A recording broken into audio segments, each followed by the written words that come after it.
ఇంకా 3 నెలల టైం మాత్రమే ఉంది. ఈ 3 నెలల్లో బై ఎలక్షన్లు వచ్చే అవకాశం ఎంతవరకు కనిపిస్తుంది? బై ఎలక్షన్లు వస్తాయని మీరు అనుకుంటురా? కాంగ్రెస్ పార్టీ అధికారం దిగిపోయి కొత్త పార్టీ అధికారంలోకి వచ్చే అవకాశాలున్నాయా?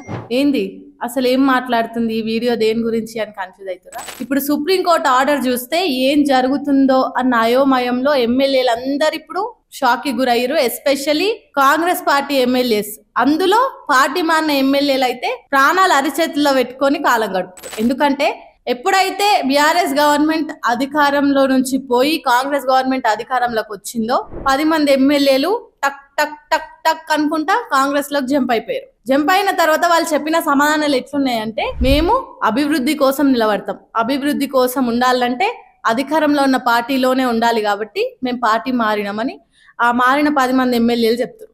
దాని మీద ప్రతిపక్షం బీఆర్ఎస్ ఊకుంటదా? కోర్టుకు పోయింది.